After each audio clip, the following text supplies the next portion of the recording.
شهاب ثم القي في النار محترقت۔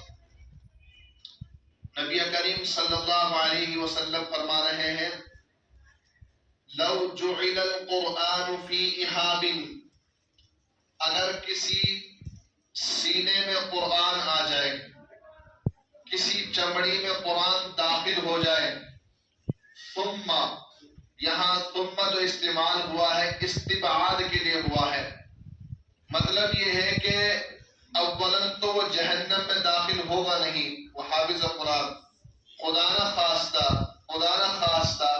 اپنی بد اعمالیوں کی وجہ سے وہ جہنم میں داخل ہو بھی گیا، محترقت، جہنم کی مجال نہیں ہے کہ وہ حافظ قرآن کو جلا سکے۔ یعنی کہ جس انسان کے سینے میں قرآن پر آ گیا وہ جہنم میں نہیں جل پائے گا۔ اگر جہنم میں چلا گیا، بہت گناہ ہو گئے تھے، لیکن جہنم کی آگ اس کو جلا نہیں سکے گی۔ ایسا کیوں؟ عجیب بات ہے، جہنم میں بھی جا رہا ہے اور اس کو جلائے گی نہیں، اس کی وجہ کیا ہے؟ مشکات کی شرح ہے مرقات، ملا علی قاری نے یہاں ایک عجیب بات ارشاد فرمائی ہے۔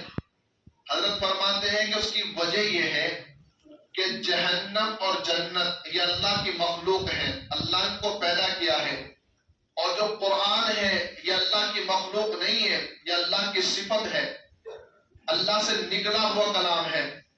تو جو صفت ہوتی ہے وہ اعلیٰ ہوتی ہے، افضل ہوتی ہے، اشرف ہوتی ہے، اور جو مخلوق ہوتی ہے وہ ادنا ہوتی ہے۔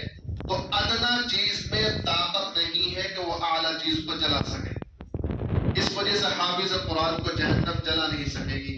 یہ بچے مبارک ہو، انہوں نے